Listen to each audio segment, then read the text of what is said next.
ఇంటికి వెళ్లేందుకు బస్ కోసం ఎదురు చూస్తున్న ఓ 26 ఏళ్ల యువతిపై అత్యాచారానికి ఒడిగట్టాడు ఓ రాక్షసుడు. ఎంతో ఆప్యాయంగా అక్కాని పిలిచి పార్కింగ్ చేసిన ఆర్టీసీ బస్సులోకి యువతిని బలవంతంగా ఎత్తుకువెళ్లి అత్యాచారానికి పాల్పడ్డాడు.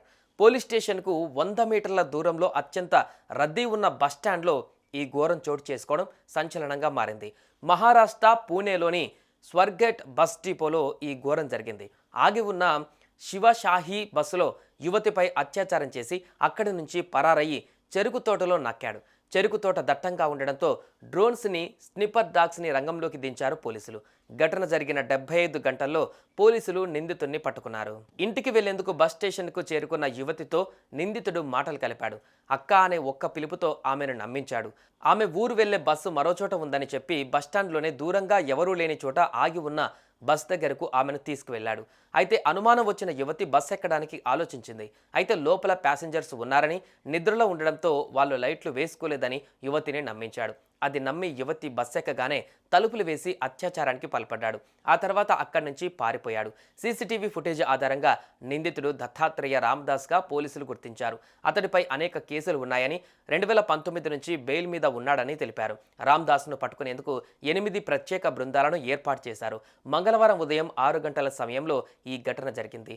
9 గంటలకు ఫిర్యాదు అందింది. ఫిర్యాదు అందిన వెంటనే అరగంటలో నిందితుడిని గుర్తించారు. సీసీటీవీ ఫుటేజ్ ఆధారంగా అతడిని ట్రాక్ చేశారు. ఘటన తర్వాత అతడు బస్సులో వెళ్ళిపోయాడు. అతడు గత 4-5 రోజులుగా ఎలా ప్రవర్తించాడో పోలీసులు వివరించారు. చెడు ఉద్దేశంతోనే బస్టాండ్లకు వెళ్లేవాడని, ఆ టైంలో చాలా నీట్గా రెడీ అయ్యేవాడని, డీసెంట్గా ఇన్షెట్ చేసుకొని ఎదుటివారిని అట్రాక్ట్ చేసేందుకు ట్రై చేసేవాడని చెప్పారు. నిందితుడు దత్తాత్రేయ రామ్దాస్ కూరగాయల ట్రక్కులో దాక్కుని పోలీసుల నుంచి తప్పించుకొని స్వస్థలానికి వెళ్లి అక్కడ డ్రెస్, షూ మార్చుకున్నట్లు పోలీసులు చెప్పారు. నిందితుడు రామ్దాస్ శ్రీరూర్లోని చెరుకు తోటలో దాక్కున్నట్లు సమాచారం అందడంతో డ్రోన్లు, స్నిప్పర్ డాగుల సాయంతో అతని కోసం జల్లెడ పట్టారు.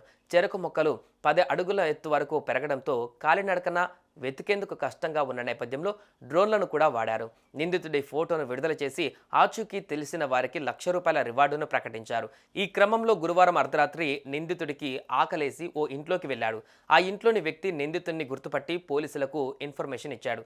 దీంతో అధికారులు వెంటనే ఆ ప్రాంతానికి చేరుకొని రామ్దాస్ను అరెస్టు చేశారు. ఈ ఘటన జరిగిన 75 గంటలలో పోలీసులు నిందితుడిని పట్టుకున్నారు.